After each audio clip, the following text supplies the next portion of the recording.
हिजोआज हामीले social media वा कुनै पनि वेबसाइट वा तपाईले कुनै पनि न्यूज साइटहरुमा गएर हेर्नुभयो भने एउटा कमन अपडेट आइरहेको छ, कमन न्यूज आइरहेको छ कि नेपालमा अब फेसबुक र वर्ल्डलिंकले सहकार्य गर्दै विभिन्न ठाउँमा फ्री वाइफाई दिने भनिएको छ। वास्तवमा यो फ्री वाइफाई के हो र कसरी विभिन्न शहरहरुमा र नेपालभरिका जति पनि एरिया छन् त्यसमा फ्री वाइफाई सर्भिस कसरी प्रोवाइड गरिन्छ आगामी समयमा आज मैले यो भिडियो अन्तर्गत रहेर तपाईलाई यस बारेमा क्लियर गराउने प्रयास गर्नेछु। यदि तपाईले पनि यस बारेमा बुझ्न चाहनुहुन्छ भने यो भिडियोलाई अन्तिमसम्म हेर्नुहोला। साथीहरु, यदि तपाईले यो भिडियोलाई YouTube च्यानल अन्तर्गत पहिलो पटक हेर्दै हुनुहुन्छ भने YouTube च्यानललाई सब्स्क्राइब गरिदिनु होला, साइडमा रहेको बेल आइकन प्रेस गरेर अल नोटिफिकेसन अन गरिदिनु होला, जसले गर्दाखेरि आगामी समयमा आउने यस्तै खालका भिडियोहरु मिस हुने छैनन्। नमस्कार, म कृष्ण घिमिरे आजको यो भिडियोमा तपाईलाई स्वागत गर्न चाहन्छु। ल साथीहरु, टपिक सुरु गरौँ।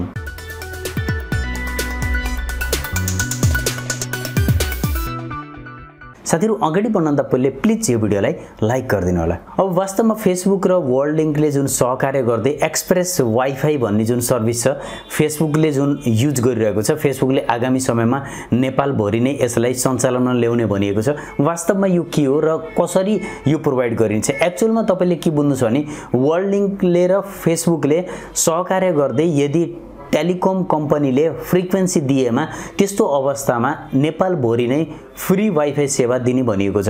अहिलेको अवस्थामा लगभग 10,000 स्थानलाई टार्गेट गरिएको छ, 10,000 प्लेस। यसको अर्थ तपाईको घरको नजिकको कुनै एउटा लोकेसन पनि पर्न सक्छ, अरु कुनै ठाउँमा पनि पर्न सक्छ। 10,000 लोकेसन मध्येबाट 7,000 लोकेसनमा लगभग यो फाइनल चरणमा पुगिसकेको छ र आगामी 3 वर्ष भित्रमा प्रत्येक वर्ष 10,000 स्थानहरूलाई ओगट्दै आगामी 3 वर्ष भित्रमा 30,000 स्थानमा यो फ्री वाइफाईको सर्भिस प्रोवाइड गरिने भनिएको छ। अब यसको फ्री वाइफाईको अर्थ के हो भने जुन पब्लिक प्लेसहरु रहन्छन्, जस्तै मानुस कुनै पनि ठाउँमा बस स्ट्यान्डमा जुन ठाउँमा धेरै पब्लिकहरु बसिरहेका हुन्छन्, धेरै पब्लिकहरु कुनै पनि ठाउँमा जाने आउने गर्ने गर्दछन्, त्यस्ता पब्लिक एरियामा यो फ्री वाइफाईको सर्भिस प्रोवाइड गरिनेछ। यसले गर्दा के बेनिफिट हुन्छ भने यदि तपाई घरमा बसेर वाइफाई चलाइराख्नु भएको छ र कुनै पनि प्लेसमा जाँदै हुनुहुन्छ भने त्यस्तो अवस्थामा तपाईले यो जुन वर्ल्डलिंक र फेसबुकले सहकार्य गर्दै जुन फ्री वाइफाई दिने भनिएको छ यसको आनन्द लिन सक्नुहुनेछ।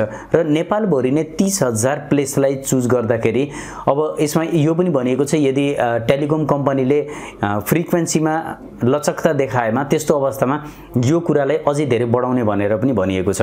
र यसको एउटा लिमिटेसन के राखिएको छ भने तपाई जुन प्लेसमा बस्नुहुन्छ, जस्तै मान्नुस् एउटा कुनै बस स्टपमा तपाई बस्नु भएको छ, त्यहाँ धेरै व्यक्तिहरु पनि बसेका छन् र त्यहाँनिर यो एक्सप्रेस वाइफाई आएको छ भने त्यस्तो अवस्थामा तपाईले आफ्नो मोबाइल नम्बर जुन तपाईको जुन मोबाइल नम्बर हुन्छ त्यो मोबाइल नम्बरमा तपाईले त्यहाँ मोबाइल नम्बर राख्नुपर्ने हुन्छ वाइफाई कनेक्ट गर्दाखेरि, र त्यो मोबाइल नम्बरमा एउटा ओटीपी कोड आउँछ।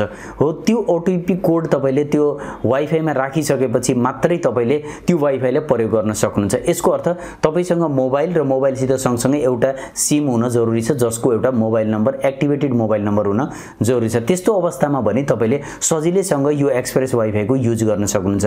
र यसको एउटा टाइम लिमिट राखिनेछ, जसको अर्थ के बुझ्न सक्नुहुन्छ भने 30 मिनेटसम्म तपाईलाई टाइम दिइनेछ, 30 मिनेटसम्म तपाईले चलाउन पाउनुहुन्छ।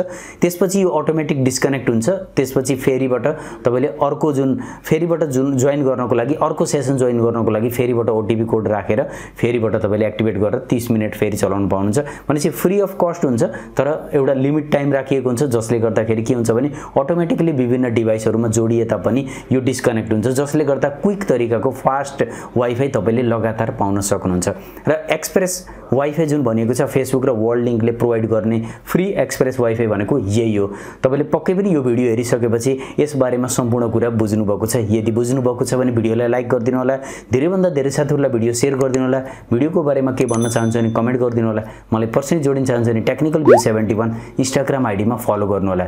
अहिलेको लागि यति राख्न चाहन्छु। छिट्टै नयाँ भिडियोमा भेट हुनेछ। धन्यवाद।